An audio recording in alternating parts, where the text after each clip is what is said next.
This is the Art of Darkness podcast with Kevin Kautzman and Brad Kelly. We're a couple of very online writers interested in the dark side of what drives creative people to create against all odds. This show is about art and the people who make it, what it costs them, and what it takes to bring something unique and impactful into the world. Each episode, we excavate the life and work of an artist you might think you know. Don't worry, they're all safely dead. On every episode, we try and find out just what the hell was wrong with them and how they worked through their darkness to create something that lives on after them and continues to move culture. Find us online at artofdarkpod.com and on Twitter at artofdarkpod. All right, we've got some sponsors for the pod now. Wait, what? Every link you need for the things we talk about here is at artofdarkpod.com/sponsors. First up, books. If you're into this podcast, odds are you're probably a reader. We've got links to buy new books from bookshop.org and used books from alibris.com. And if you want to listen to your books, we recommend and use audible.com. It's great, and the catalog is huge. All right. So if you're listening to this, you are online. Maybe you're very online. You probably have a website or are thinking of starting one. Maybe you want a website like artofdarkpod.com. We built that with WordPress, which is by far the most popular way to create websites. And the single best host for serious WordPress is WP Engine. I've personally used them for over a decade now, and I don't host my websites anywhere else. Go to artofdarkpod.com/sponsors and click on the WP Engine link to learn more. Finally, the best way to support the show is at patreon.com/artofdarkpod. Get the bonus After Dark content for every episode, access to the book club, and more. Thanks for supporting Art of Darkness. And I don't think that was too painful. I think we did a pretty good job there. Yeah, that sounded good. Yeah, we appreciate it.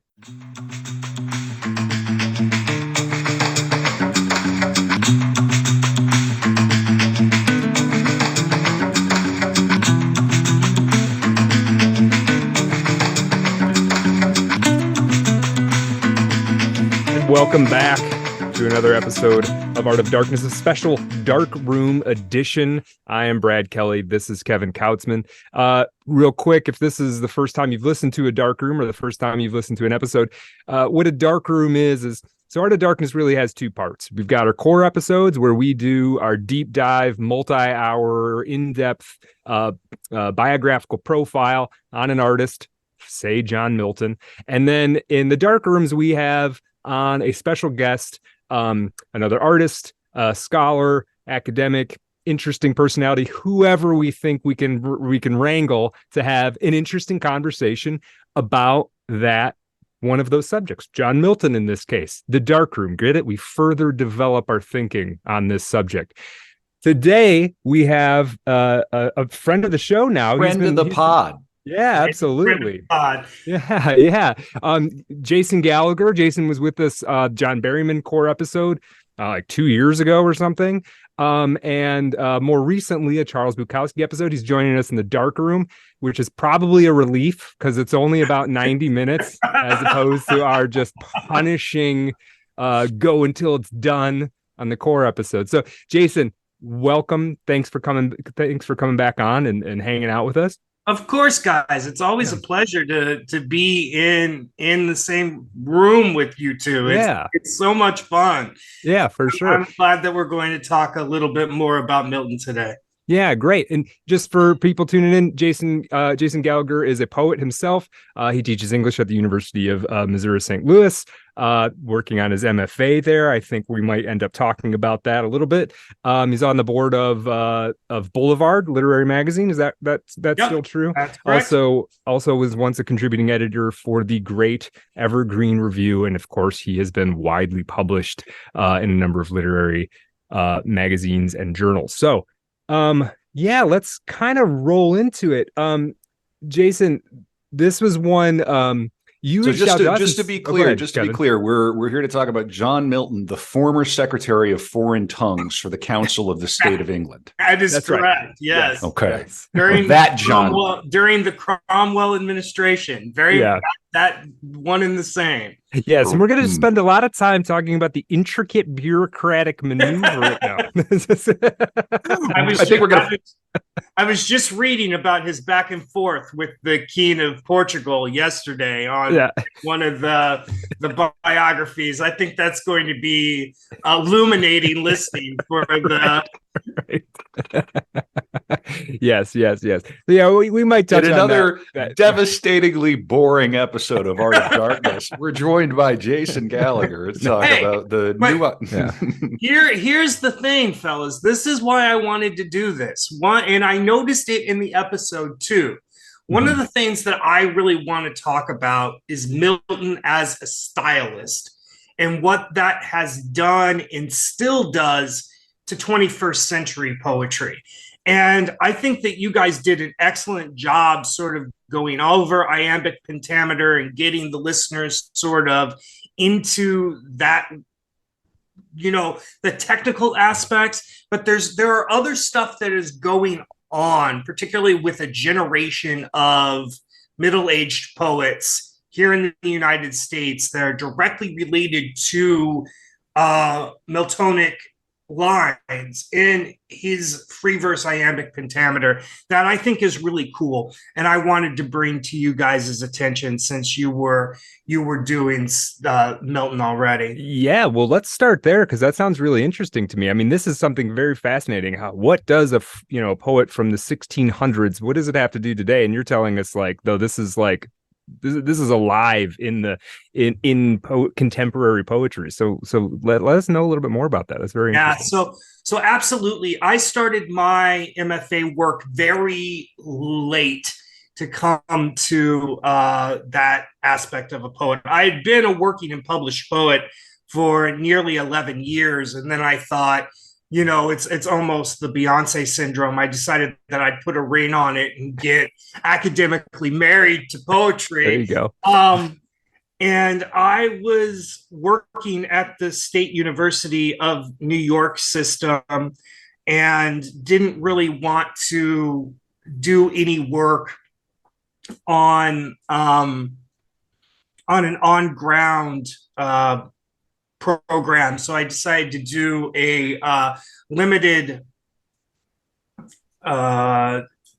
short-term project. I can't really think of what they're calling those now, but you're off campus for most of the time, and then you do intensive on-campus work for about 2.5 weeks. Oh, okay. And I was at the University of Tampa at the time, and their head of their department is a poet who graduated from another place that I'm very close to, the University of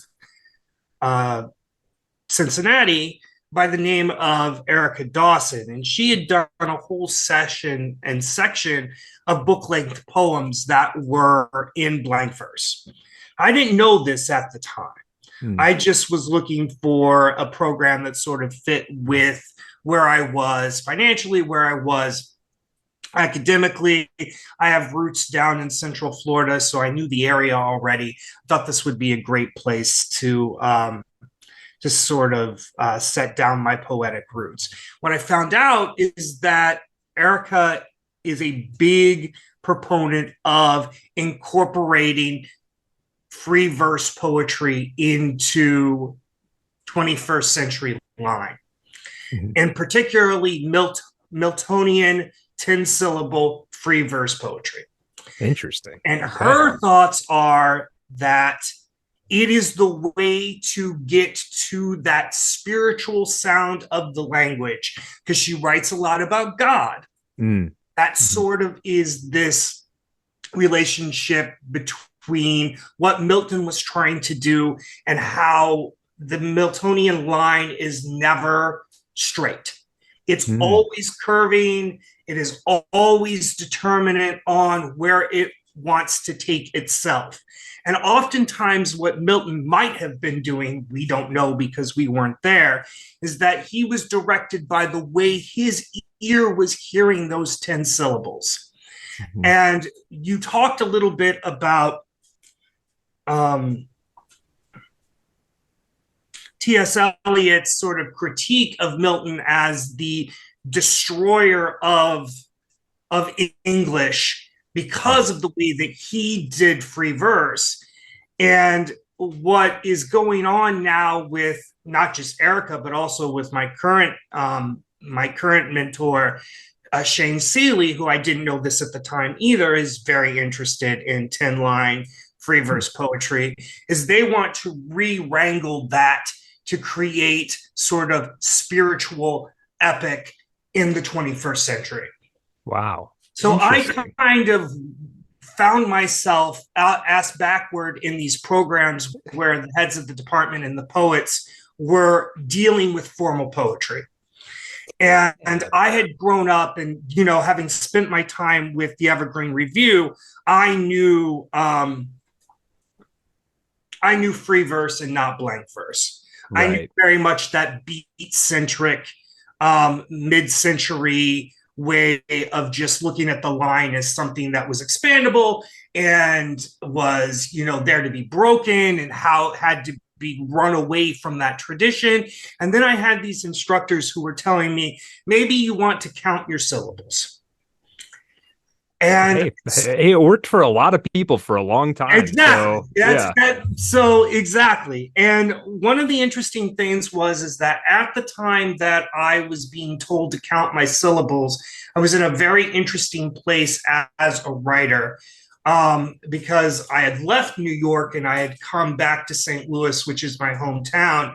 And I was sort of wrestling with, and Kevin and I have talked about this before, sort of wrestling with that, being a writer in a place that supposedly is not that writerly, right? And particularly putting that into the context of, well, I was in New York, and I was doing this in New York, and I was doing that in New York, and now it's not working out. And I still have the muse inside of me that wants to drive the bus here. I still am a poet. And what does that mean? So I was wrestling that at the same time that my instructors were handing me Paradise Lost and saying, okay.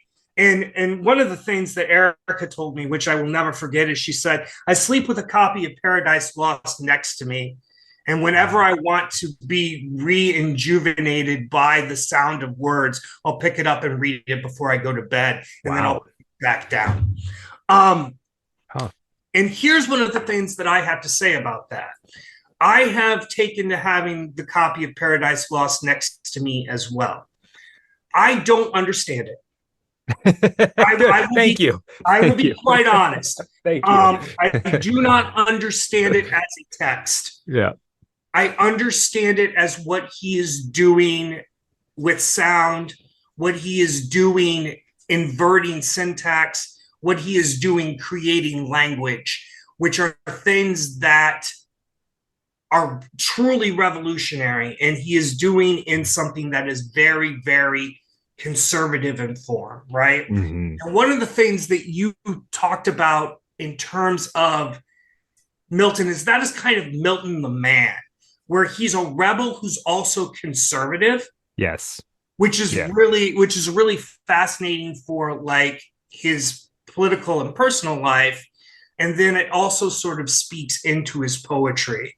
But he's creating this form which no one was really using to the extent that he uses it.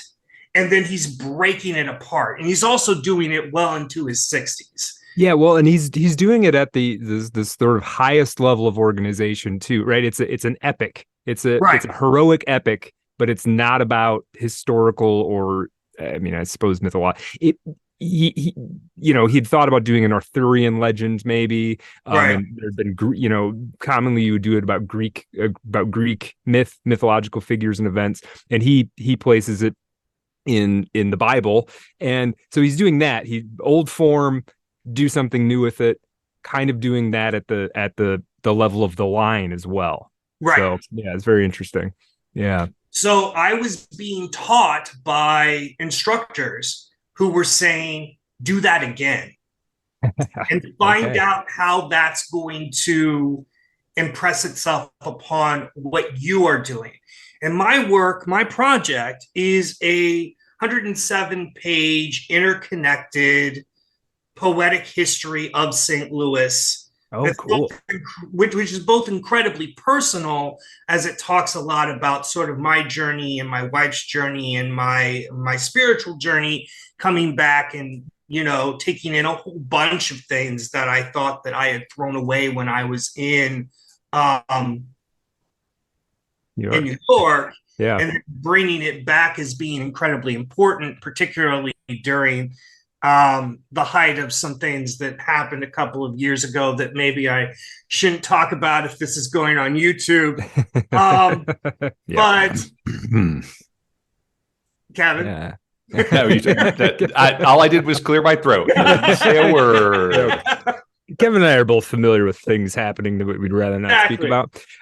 So sometimes on the pod. But as a creative, all of this sort of mixes up, and I find the blank verse, 10-line way of dealing with these subjects really engaging.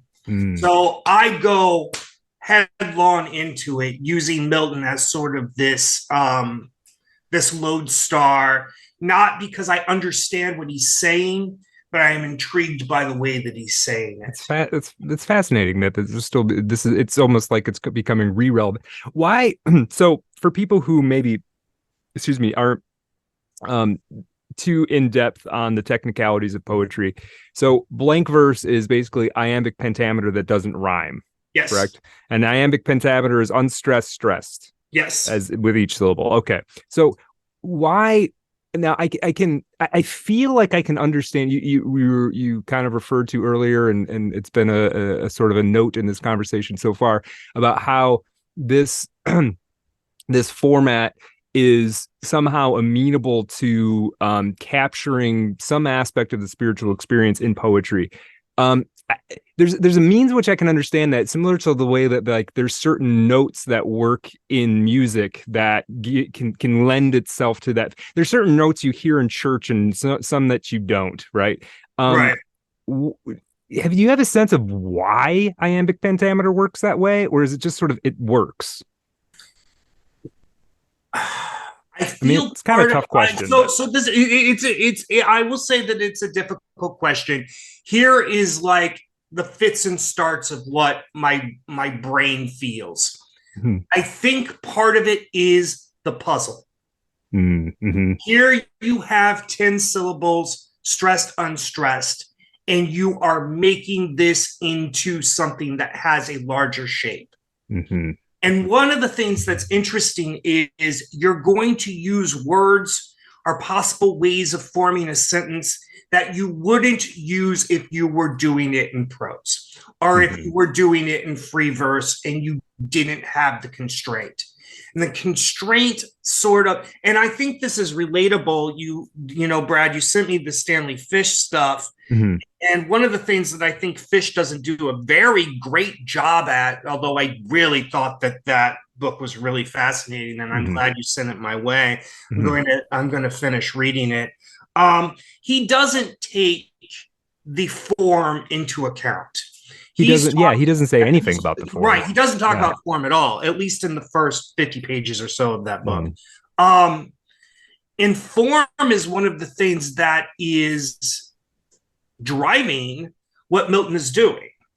He's restricting himself. Now, sometimes Milton counts strangely, and sometimes he fudges a little. He'll give himself an extra foot or so. He'll give himself 2 or 3 more syllables. Yeah, I noticed this in reading, because as I was reading it, one of the things I would do from time to time is just see if I could keep track of the iambic pentameter. And partially what I think I was trying to do was I was trying to find like a guide rope to hang on to. Just like, okay, I know he's very conscious of how this is supposed to sound. So if I'm a little bit more focused and make sure I'm trying to keep that rhythm, maybe I'll get a better sense of what he's doing. And then sometimes be like, well, there was 12 syllables in that line. Like, what do you?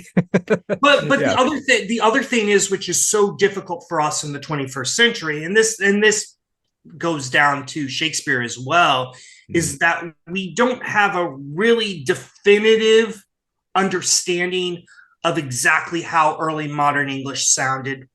So it's happenstance for us to guess, okay, this is actually a 12-syllable line. This could have been a 10-syllable line.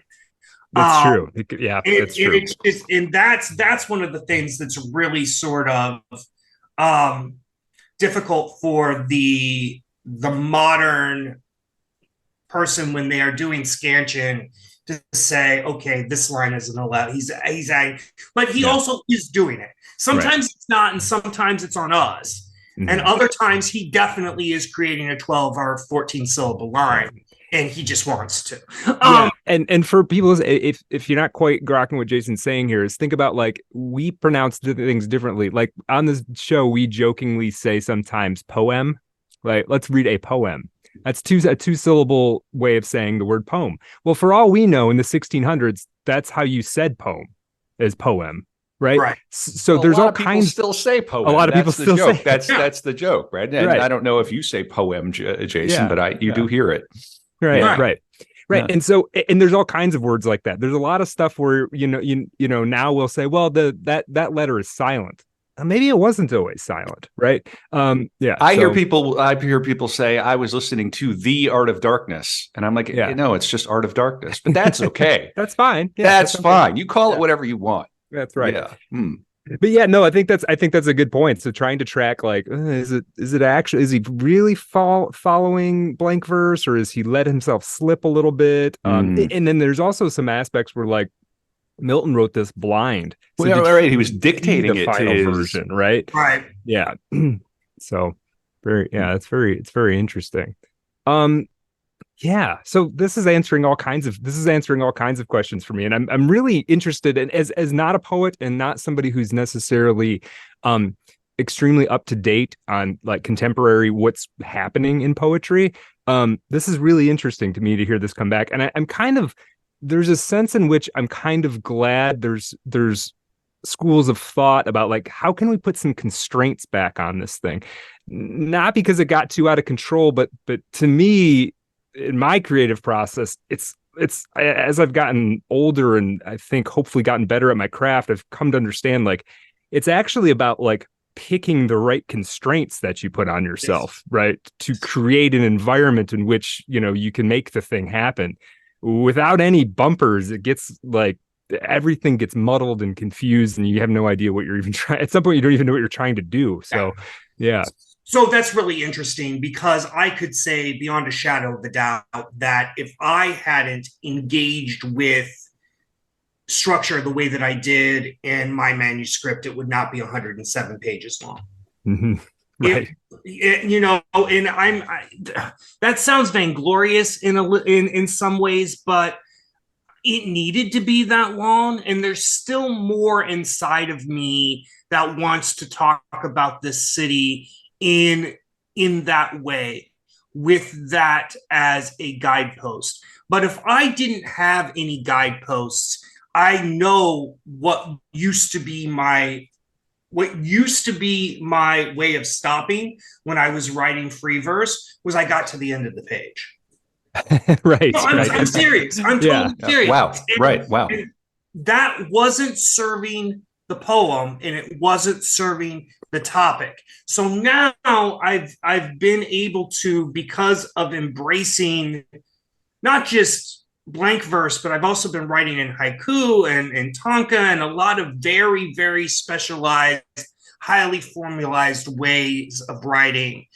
I can mitigate, okay, this piece can be a 6-page long piece, and this piece can be 3 lines. And that's okay. Not everything has to hit the bottom of the page or be constrained within the bottom of the page. And I've grown and changed as a writer for that very reason. Now, it's not going to be for every poet, but I think it is interesting that there are poets who are saying, let's try to break ourselves out of free verse, because free verse may be limiting the art form.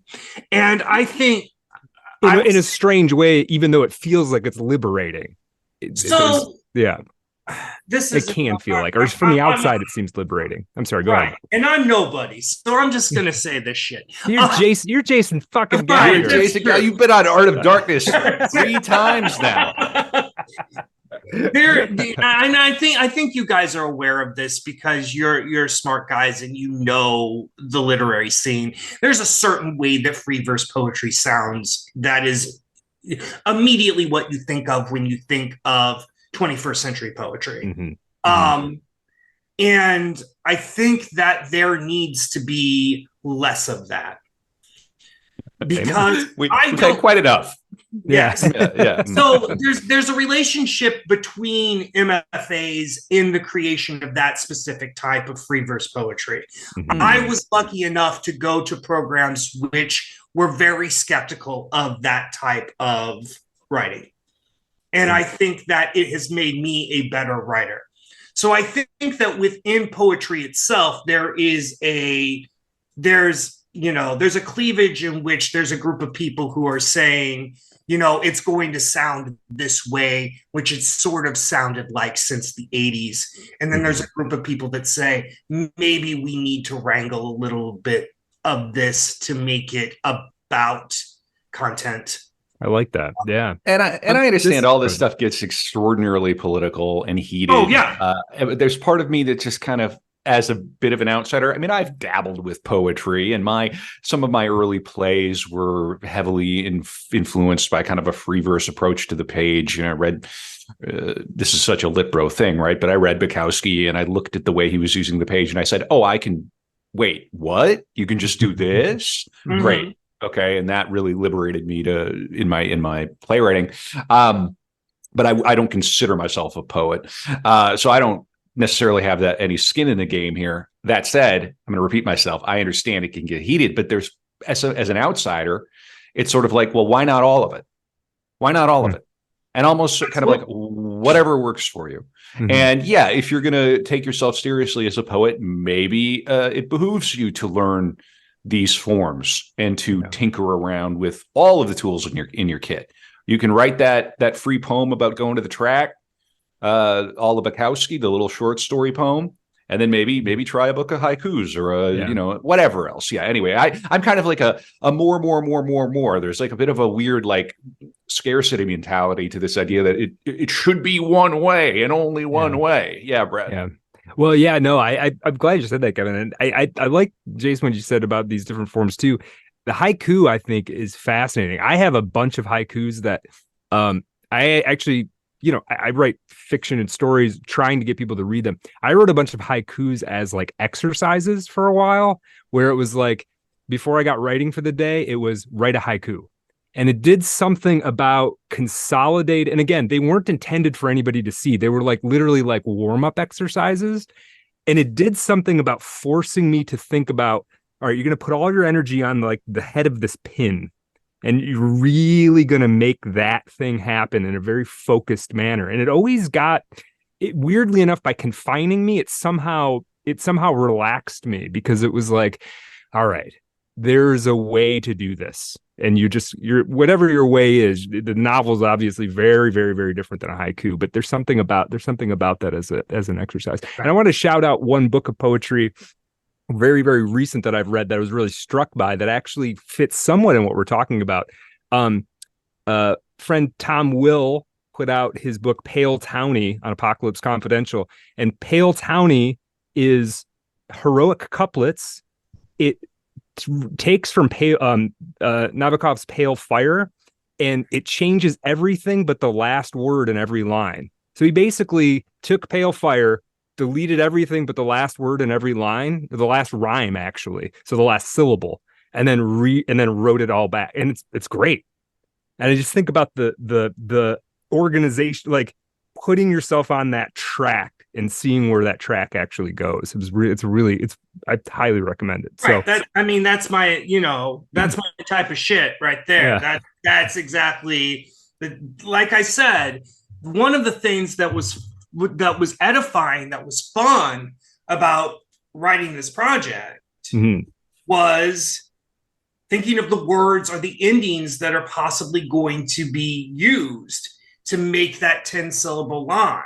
Mhm. And that, thinking of it as not just a means of telling a story, which was one thing that I was doing, but also sort of a puzzle, was like a different way of engaging with the work that Love it. that sort of transcended some of the things that I was doing.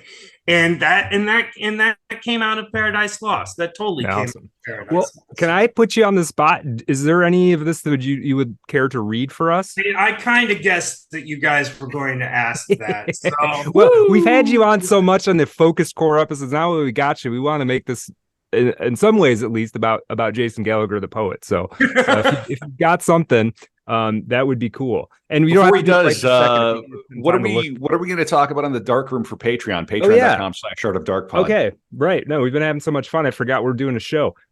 So as people may remember from the John Milton core episode, we took the title of that episode, Party of the Devil, from this quote from William Blake. Quote, "In Milton, the Father is destiny, the Son, a ratio of the five senses, and the Holy Ghost, vacuum. Note, the reason Milton wrote in fetters when he wrote of angels and God, and at liberty when of devils and hell, is because he was a true poet and of the devil's party without knowing it."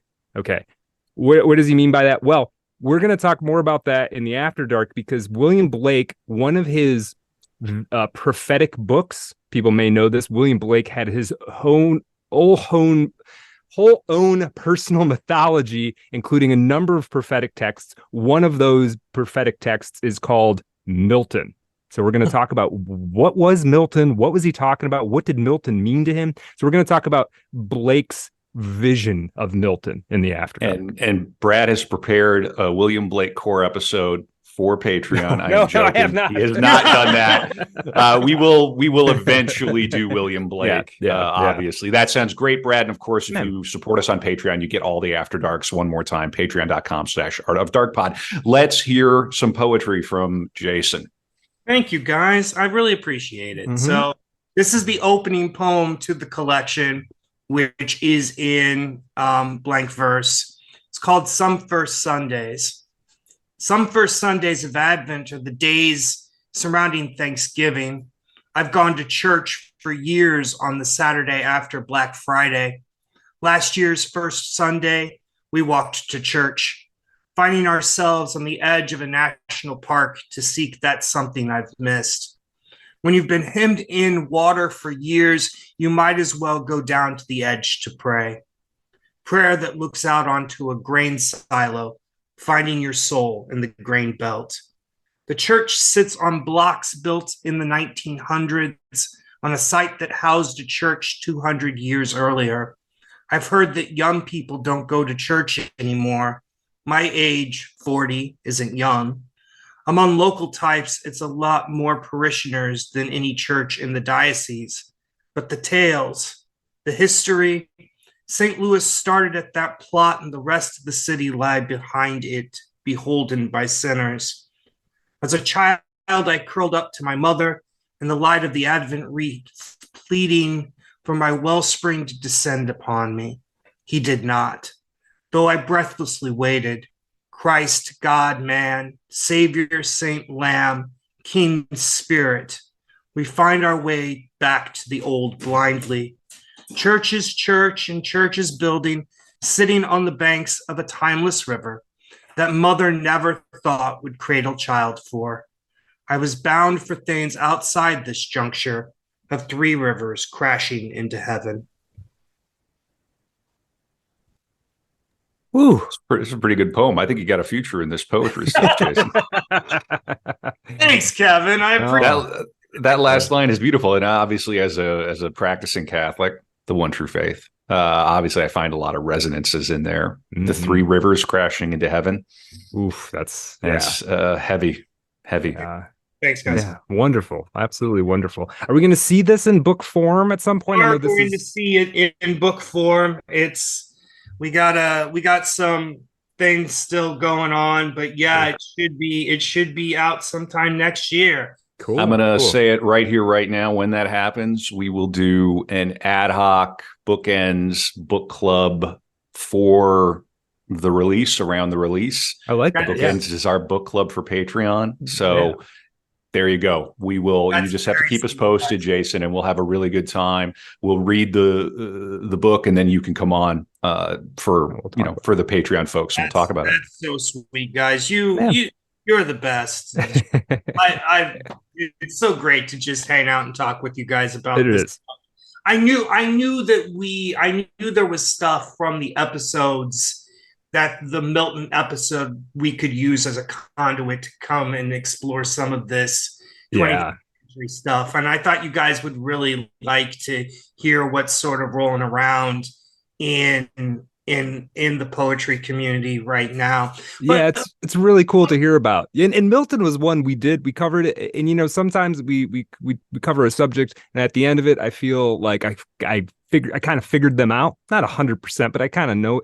Milton, who came to the end of it, I was like, oh man, I think I just scratched the surface of Milton doing that. Like, I feel like there's way more than I was able to get to. So this is cool. I wonder about, and this is getting a little more into the politics of the era over the poetry, possibly, but his choice, and you might have touched on this, Brad, but his choice to write about the Bible in this period as a Protestant, that seems to be a loaded choice.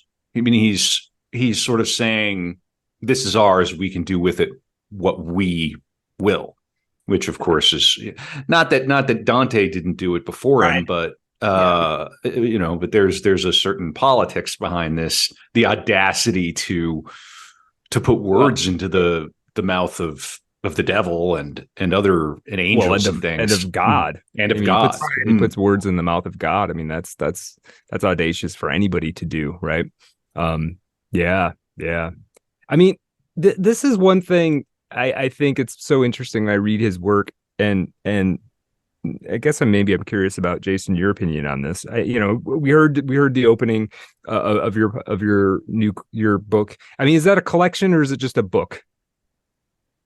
It's a little bit of both. There are divisions in it, but it can also be read as one piece. Okay. And have you named it? Did you give it a name? Did you say? I hate the name. So I'm not. I think we talked about this the last time I was on, about how I hate the name. All right. Okay. It is tentatively called Confluence, but I want to name it something else. Okay. All right. Well, we'll see. We'll see what happens with the publisher. The publisher might be like, Confluence. I'm not publishing it if it's not called Confluence. That's a deal breaker, Jason. I'm well aware that's a possibility. Crashing into Heaven's a pretty dope title. I'll say that. So one thing I got thinking about, and with Milton and the three of us as writers, and I don't want to get caught in sort of object level politics, like what's going on today necessarily, but I am interested in the conversation about writers, and so Milton's politics and his art, sometimes they're basically the same thing. And I'm kind of curious, like, Jason, do you think there's is there a responsibility to sort of have a role in political discourse as a poet, say? Do you feel that, or no?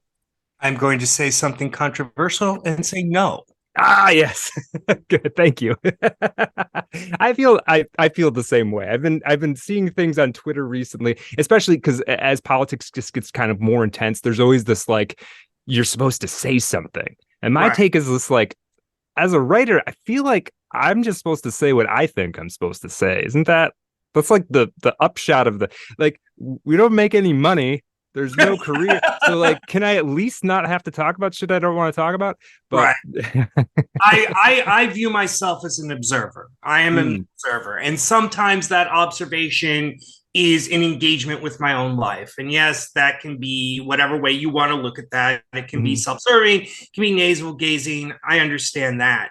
But I think I am better as a writer, as an observer, than as, and this is really interesting, because this goes back to sort of the what was happening to me when I was in New York is that, and a lot of the other poets that were in their late 30s, early 40s. Then I was also at Evergreen, which still had that sort of patina of the 1960s about it, and then I sort of fell out of love with having to be the voice of something. So a lot of my work changed drastically, not just from a style standpoint, but from a content standpoint when I moved from New York to St. Louis. And I think that's really important. But no, I don't view myself as a voice of anything other than the observational powers that I have as Jason Gallagher. And to be honest, I think that should be enough. Mm-hmm. I think that should be enough for a writer to get that audience. I did what I wanted to do for today as a writer. I read that poem to the two of you, and the two of you got something out of it. Yeah, we just certainly did. Yeah. That to me is like, that's it. I did a job for a writer. Yeah, it was only two people. And, through the podcast, there'll be more people that'll resonate with the work. But being a voice is definitely not. Yeah. And I like that. Yeah. Yeah, it's a kind of strange narcissism masquerading as a weird collectivism, right? Like, do you want to be the voice of a generation, or like the voice of this political faction of a generation? It all devolves into grift in the end, doesn't it? It just sort of falls apart. Right. The thin tissue paper. This is what I want to get into too, but and it's also just the atmosphere of America just renders it all into this commercial slurry. So as well-meaning as you are, it's just more content. Oh, sure. Right. Yeah. And that's the thing. And in some ways, what I'm doing is just more content too.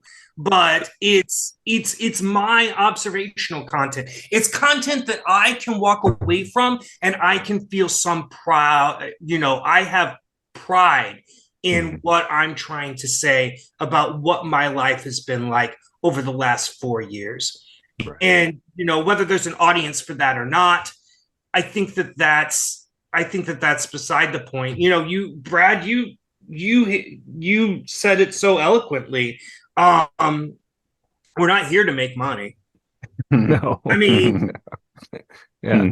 We are, because we are, right, but it's not going to happen. No, not really. Yeah. So positioning yourself to make sure that you do is kind of foolish in a way, right? It's like, do everything I can to cater to a non-existent sort of, right. This whole we're going to change the world narrative, right? Everybody's going to change the world, and it's just one wonders when the hippie generation, the boomers, finally go to their reward. God love them, God bless them. If that will start to wane, because it really is a kind of strange LARP that generation has impressed on us. They came of age in 68, 69. Then you have the big cocaine come down of the 70s. Everybody gets the real estate license in the 80s. But that dream and that narrative of sort of the American refounding in the 60s and the 70s, and the cultural refounding is still totally the dominant narrative on university campuses and at institutions. It's not enough to want to get a degree so you can have a cozy job and feed your family, or to get a degree because you're legitimately passionate about the form of poetry or theater or the novel. There has to be a telos to it. There has to be a vision, a social vision for it. And it's also disorienting, because especially once you start to meet people and you realize, of course, that nobody knows how to be an adult. Nobody, right, when you actually interact with people, what you go, just everybody's just barely holding it together, but we're all sort of supposed to pose as if we have the solution to Palestine or whatever else it is, right? Like so can we just be? But so for many people, it's a LARP, and boy, there is a relief to just getting off the carousel and saying, and I'm not putting words into your mouth. I'll talk about myself here, and just saying, no, I'm just writing this for I'm working on a one person show for this actor I love, and it, for us, right. for my little theater community. We just started writing. I know people will be excited about this. This isn't about me, but we just started writing pages in the Killdozer musical. Did you know we're working on a Killdozer musical, Jason?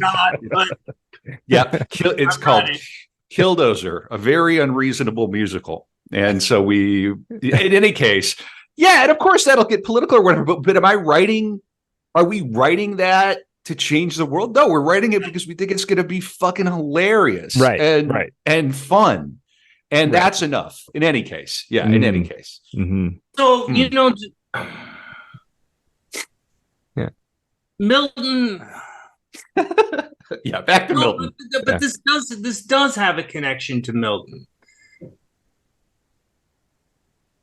Milton is a very specific type of person, right? And you talked about that at length in the episode, which I thought was great. Milton is a poster. Mm-hmm.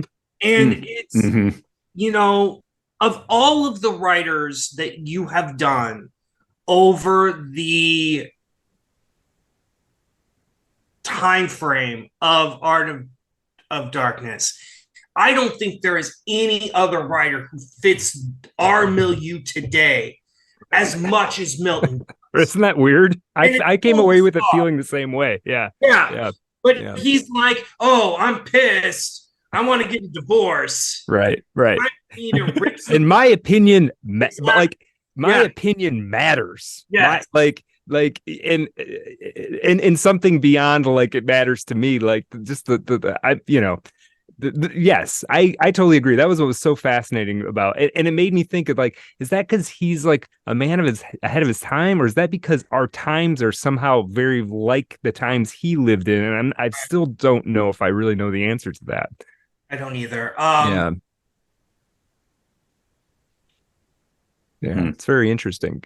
Here's a question I have for you, Jason. Do you have a bit of Milton from anything? Could be from Paradise Lost, but it could be from something else. Do you have a bit of Milton that you really appreciate that you maybe will read for us? I do not have a bit of Milton that I really appreciate because I find the texts themselves inscrutable. But I find what he's doing immensely edifying. So it's here's the way that I would put it. Here's the way that I would put it. As someone who has taught sophomore literature before, I have taught Shakespeare. I love teaching Shakespeare. Shakespeare is easier than Milton. You do, I think so too. Oh yeah, agreed. There are when you ask me that question, is there a bit of Milton that I can take out and say, this is beautiful language, like any part of The Tempest, which is probably my favorite play of all time. The Tempest is such a banger. Yeah. I saw Patrick Stewart do The Tempest at the Royal Shakespeare Company in 2007. Somebody had a heart attack I think they had a heart attack at Antony and Cleopatra. They were doing them. I saw him do Antony and Cleopatra and The Tempest. The Tempest was so good. It's such a great play. Yeah.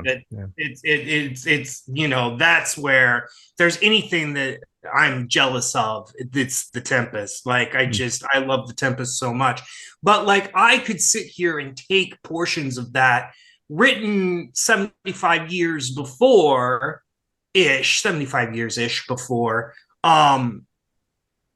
Paradise Lost, and say this is something, and I can't do that with Paradise. Interesting. Yeah, very interesting. Yeah. Well, I'm going to read the first. What is it? The stanza. The first. Sure. Yeah, why not?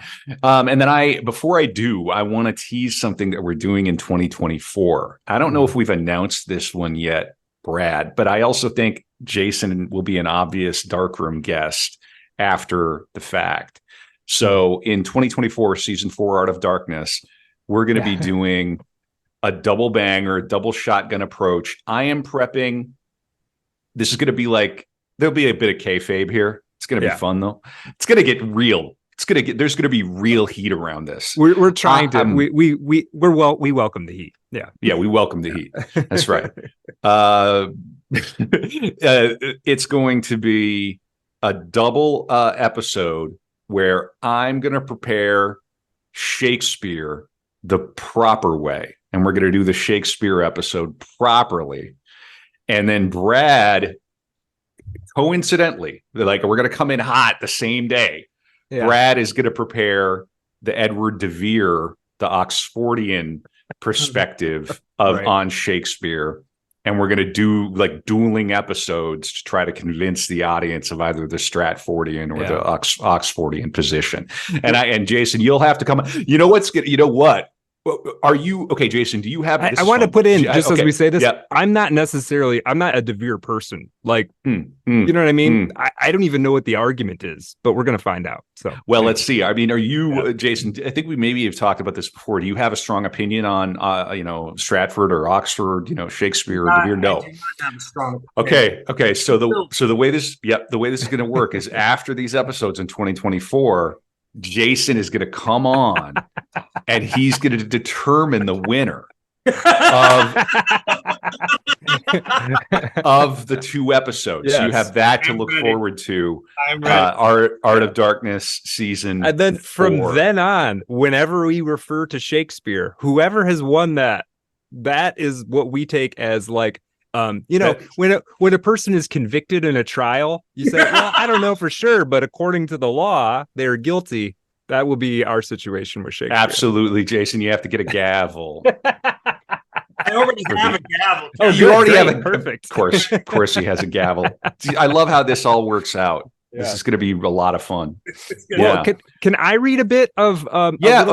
You go ahead. Well, let me read the first stanza. Like I said, because I got to follow up with what I say. Yes. There's anything university taught me, it said I got to follow up. Yeah. Book 1. Of man's first disobedience and the fruit of that forbidden tree, whose mortal taste brought death into the world, and all our woe with loss of Eden, till one greater man restore us and regain the blissful seat, sing heavenly muse, that on the secret top of Oreb or of Sinai didst inspire that shepherd who first taught the chosen seed in the beginning how the heavens and earth rose out of chaos. Or if Zion Hill delight thee more, and Siloa's brook that flowed fast by the oracle of God, I thence invoke thy aid to my adventurous song, that with no middle flight intends to soar above the Ionian mount, while it pursues things unattempted yet in prose or rhyme.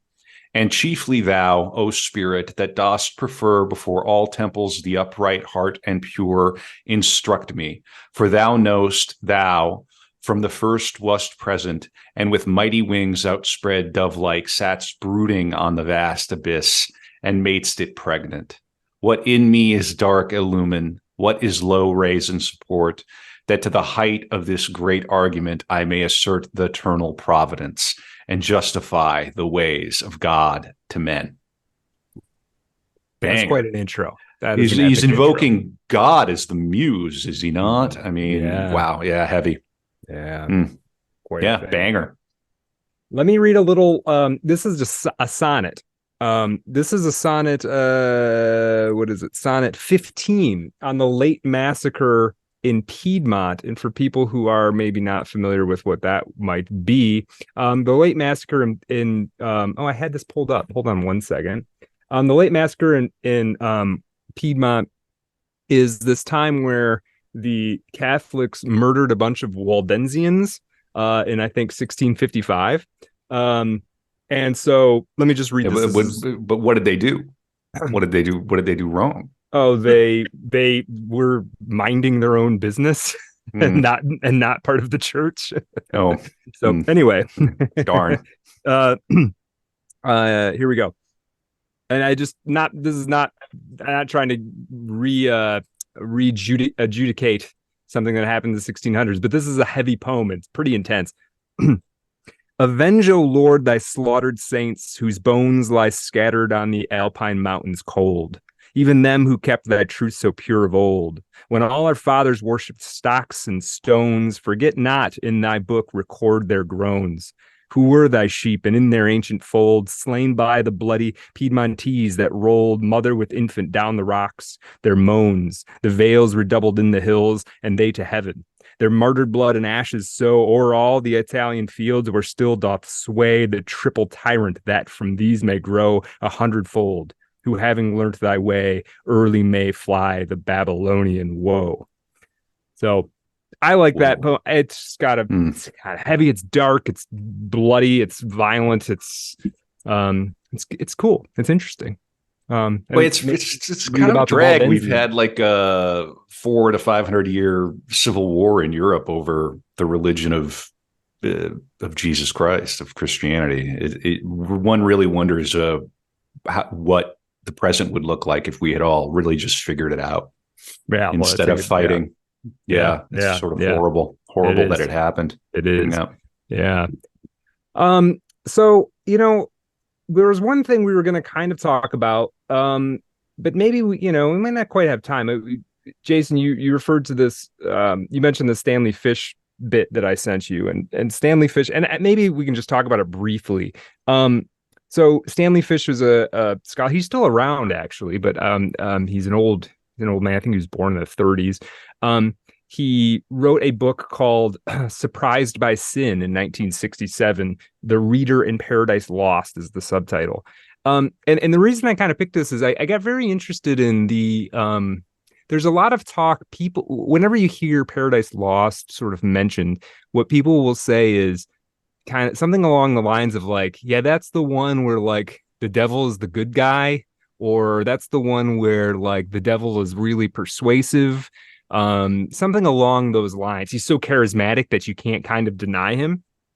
And Stanley Fish is a guy who he's one of the like major progenitors of what's called reader response theory. And for people who aren't familiar with this, in literary criticism, and academically, there are all kinds of different schools of thought. I mean, there's the sort of the formalists who would be aghast at what we do on Art of Darkness because we dare mention the biographies of these people. And there's all sorts of, there's Marxist critique. There's pick a word and you could form a school of criticism on this. Reader response was an effort to think of a book as, I'm probably giving it somewhat short shrift. Think of a book as a reader's experience. What is the experience what is the affective experience of the reader?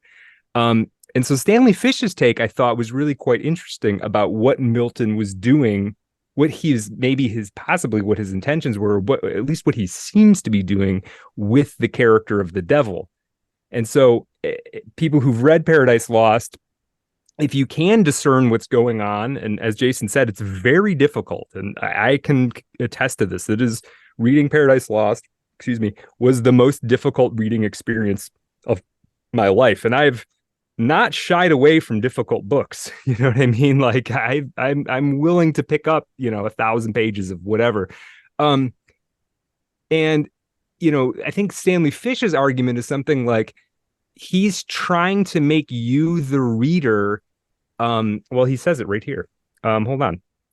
Quote, I would like to suggest something about Paradise Lost that is not new except for the literalness with which the point will be made. The poem's center of reference is its reader, who is also its subject. So Stanley Fish says the subject of Paradise Lost is you, literally the person I'm referring to, you. 2, Milton's purpose is to educate the reader to an awareness of his position and responsibilities as a fallen man or woman, and to a sense of the distance which separates him from the innocence once his. 3, Milton's method is to recreate in the mind of the reader the drama of the fall, to make him fall again exactly as Adam did, and with Adam's troubled clarity. That is to say, not deceived. And so when you take this notion and you start reading Satan's arguments, because partially Stanley Fish is writing in response to a gentleman named, what is his name? A.J.A. Waldock, who is basically AJA Waldock has said that one of the faults in Paradise Lost is that every time Satan makes a good argument, Milton comes along and tells you it's not a good argument, which does sort of happen.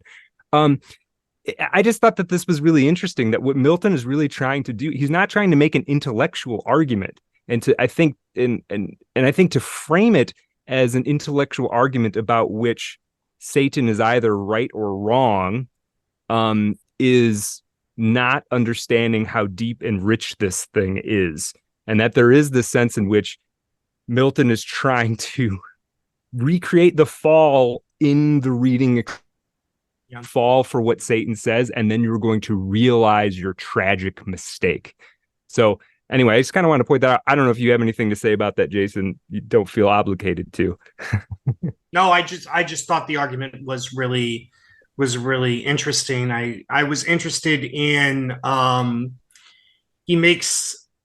Fish talks about how Milton will undercut the Satan speeches and give these vainglorious, sort of very persuasive rhetorical flourishes, and then Milton will enter in as the poetic voice and say, but, which is really fascinating. The argument still is very present in literary communities today about the devil being the protagonist of this text.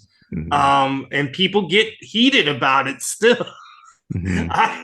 I was in a classroom not that long ago where people were sort of going at it about the devil's position in Paradise Lost. So, well, if he is, go ahead. Well, Jason, and let me ask: do these people in this particular, and if you can't say because you don't know or it's too private, do these people believe in the devil? See, this is the question. This is the question that is interesting in relationship to one of the things that Fish is talking about, is how is this text read in a pretty a-religious world? Because Milton is doing things that are predicated on the fact that you believe in the fall. And if you're predisposed to not believe in the fall, then the effectiveness of the text as a narrative, right, is... No, go ahead, Kevin. I think. Well, I wonder if it's ever convinced anybody, right? Right? Because I mean, we're all here to change the world, right? Yeah, well, if you don't have any belief in this, or you don't at least like sort of put stock in any of these as potential religious standpoints, then it does kind of become like an intellectual exercise of like, well, is the devil making a good point? Right? Which I think what Stanley Fish is arguing, exactly what the devil wants you to do. Right. And there's another part here too. Let me see if I can find it. I know we're kind of running out of time here. Let's wind this down and then come back for the after dark. Let me see if I can find this part. Milton allows that rhetoric and to some degree poetry can have an evil quality. And what can be evil about it is that rhetoric can be so effective that it can convince you to do wrong or to turn away from God, right? And part of what I think Paradise Lost is, according to Stanley Fish, is Milton is trying to sort of show you that it can do that and then try and help you recover from that in a sense. Right? It's like, don't worry, you will be fooled. Rhetoric will fool you. In fact, it fooled your first parents, Adam and Eve. Yeah. And so you need to have, this is in part our defense against this, is to not to pretend it can't fool you, but to sort of almost as an exercise to be fooled by it and then carried through the drama onto the other side in which you sort of turn back to God. Fish goes on and makes the argument that simile and metaphor were viewed negatively in the establishment of rhetoric. Right. That was that, for lack of a better term, it's more of that silver-tongued way of speaking. And that's deceptive. It's deceptive. Right. Yeah. That goes into why Satan uses so much figurative language throughout Paradise Lost, because in fact he's using rhetoric in order to because the rhetoric or poetic effectiveness of a metaphor has nothing to do with its truth or its alignment with God, say, right? No. It doesn't have it's something else. It's an aesthetic impact that it makes. So yeah, very interesting. Well, maybe we'll talk a little bit more about this. I feel like we've milked the core or the main episode of the Dark Room quite enough. The same way that, what did he, Milton, say? Come in. Yeah, he would wake up and say, "I need to be milked." Milked, yes. Absolutely incredible. Yeah. What a turn of phrase. That's a metaphor. Yeah. The great Jason Gallagher. We're going to come back for the After Dark. Every episode we do for Patreon, we do a bonus 20-30 minutes. We're going to talk about some more stuff. Patreon.com/artofdarkpod. Thank you to everybody who supports the pod in a material way. You can find us at artofdarkpod.com. We have the Blood Meridian Book Club meeting coming up on December 3rd. With the great Aaron Gwynn. He's going to be joining us. So if you're on Patreon, be reading the book. If you're listening to this much later, don't worry. If you sign up for Patreon, the book club meeting will be recorded. There's going to be a lot of good stuff that happens there. We have a lot of fun. What are we going to talk about on the After Dark, Brad? Remind me. We're going to talk about the William Blake. One of his prophetic books was Milton. 2 poems. So we're going to talk about what that was, what Milton meant to him. What did he think Milton was? How did Milton fit into the William Blake extended universe? We're gonna try to see if we can get to the bottom of that a little bit. And Jason will be there on the After Dark. Jason, I know everybody's waiting for your book now, hotly anticipated book of poems in 2024, and we really look forward to that. We'll have you on the book club when that comes out. And then, of course, you will be the judge, the final adjudicator of the Shakespeare Oxfordian Stratfordian question in 2024. So thank you for coming on, Jason. It, boys. Yeah, that'll be fun. It's going to be good. All right, we'll be back.